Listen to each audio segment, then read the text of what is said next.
Exactly, అంతేగాని వేరే అసలు అసలు ఇంత ఆవేశపడాల్సిన అవసరం అయితే లేదు. Right, okay. అయితే ఎస్పెషల్లీ గర్ల్స్ హాస్టల్లో ఉండాల్సినటువంటి నియమ నిబంధనలు ఏంటంటారు?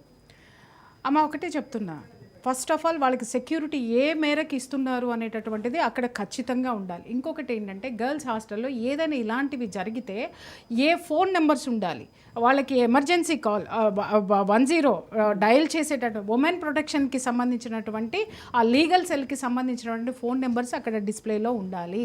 తర్వాత వీళ్ళకి ఇలాంటివి వస్తే కనుక ఎవరికి కంప్లైంట్ ఇవ్వాలి అనేటటువంటిది, ఏ డిపార్ట్మెంట్కి ఇవ్వాలి అనేటటువంటిది ఇవన్నీ కూడా నామ్స్ రాయాలి. ఆవిడ లాస్ట్ టైము ఇదే మాట మాట్లాడారు, ఇవన్నీ మీరు ఇక్కడ పెట్టాలి, ఎందుకు పెట్టలేదు అని ప్రశ్నించారు. మరి ఈ రోజు వరకు అది లేదు. ఆవిడ చేసి వచ్చిన తర్వాత ఈ రోజు వరకు అది లేదు. కనీసము ఆవిడ అడిగిన కాలేజెస్లోనైనా సరే ఇవి వచ్చినాయా లేవా అనేటటువంటిది తర్వాత మనం చూడాల్సినటువంటి విషయం. ఇంకొకటి ఏంటి అని అంటే, కాలేజ్లో మా డబ్బులతో పిల్లల్ని చదివిస్తూ ఇక్కడ చూడండి ఇక్కడ ఏమైంది, ఒక ప్రశ్న అడిగితేనే తిరిగి ఈ విధంగా సమాధానం పడాల్సి వస్తుంది.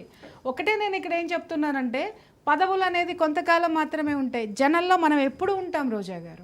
ఆ రెస్పాన్సిబిలిటీ మనకి ఎప్పుడూ కూడా ఉంటుంది. ఓకే, ఆవిడకి అభ్యంతరం ఉండొచ్చు, సరే అమ్మా మీరు లైన్లో ఉన్నారా నేను మళ్ళీ మాట్లాడతాను అనొచ్చు. అంతేకాని వితౌట్ మై పర్మిషన్ మీరు ఎలా చేస్తారంటే, you are the public person. Correct, మీరు పబ్లిక్ పర్సన్. మీరు పబ్లిక్ పర్సన్ అయినప్పుడు, మీడియా ఉన్నప్పుడు, ఇంత ఇష్యూ జరిగినప్పుడు ఖచ్చితంగా సమాధానం తీసుకుంటుంది. మీరు రాజ్ న్యూస్ అని చెప్పారు కానీ రోజా అని చెప్పలేదు కదా. సో ఆవిడ మరి అంత అగ్రెసివ్గా మాట్లాడితే మరి ఇక్కడ మరి మీడియా కూడా ఉన్నారని మనం కూడా, మేము కూడా ఆలోచించి ప్రజల తరపునే ఉన్నాం, మీరు ప్రజల తరపునే ఉన్నారు. సో ఇక్కడ మనల్ని జనం చూస్తున్నారు, అది కూడా మనం ఒకసారి గమనిస్తే బాగుంటుందని నేను రిక్వెస్ట్ చేస్తాను. ఇందాక మనతో ఝాన్సీ గారు మాట్లాడుతూ ఒక మాట చెప్పారు, అంటే ఇక్కడ ఇష్యూ గురించి వెళ్ళి కంప్లైంట్ చేస్తే వార్డెన్కి, వార్డెన్ అన్న మాట విన్నారా, ఏం మాట్లాడిందో తను? అలాంటివి నిజంగా ఒకసారి అయిన తర్వాత మళ్ళీ రిపీట్ అయితే కూడా మళ్ళీ చెప్పడానికి కూడా వీళ్ళు సంకోచిస్తారు. మళ్ళీ ఎలాంటి మాటలు వినాల్సి ఉంటుందో, వాళ్ళతో ఏం తిట్టు తినాలో, ఇలాంటి దౌర్భాగ్యం ఉంటుంది. సో అది ఎంతవరకు కరెక్ట్ అంటారు? ఒక్క విషయం నేను చెప్తున్నా, ఆవిడ ఝాన్సీ గారిని చూసాం, ఆవిడ హాస్పిటల్లో నుంచి లైవ్ ఇచ్చారు. ఆవిడ ఎవరండి? ఆవిడ ఏమన్నా మహిళా కమిషన్ చైర్పర్సనా, లేకపోతే ఆవిడ ఏమన్నా ఒక పేరెంటా, ఆవిడేమన్నా ఆ కాలేజ్లో ఉన్న స్టాఫా, లేకపోతే ఆవిడేమన్నా ఒక జర్నలిస్టా? Responsible citizen. ఎస్. ఇంకొకటి, విద్యార్థుల తరపున పోరాడుతున్నటువంటి బాధ్యతాయుతమైనటువంటి దీంట్లో ఉంది ఆవిడ. ఆ సంఘం సభ్యురాలు ఆవిడ, ఆ సంఘంలో ఉన్నారు ఆవిడ. ఆవిడ హాస్పిటల్ నుంచి ఆవిడ లైవ్లోకి వచ్చింది. ఆవిడ పొద్దున కొట్లాడుతూ ఆవిడ పడిపోయిన ఆవిడ దానికి రెస్పాండ్ అయింది. ఇవాళ మనం ఒక ప్రజాప్రతినిధి నుంచి మనం చూసినటువంటి రెస్పాన్స్ని చూస్తే ఎవరు బాధ్యతాయుతంగా ఉన్నారు ఇవాళ అనేది అర్థమవుతుంది. కరెక్ట్, అర్థమవుతుందండి.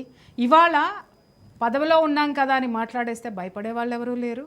అలాగే ఒకవేళ ఇది పొరపాటు అని అంటే నేను అడుగుతున్నాను కదా, అమ్మ మీకు ఏ టైం ఉంటుందో చెప్పండి, అప్పుడే మాట్లాడుకుందామని చెప్పేసని.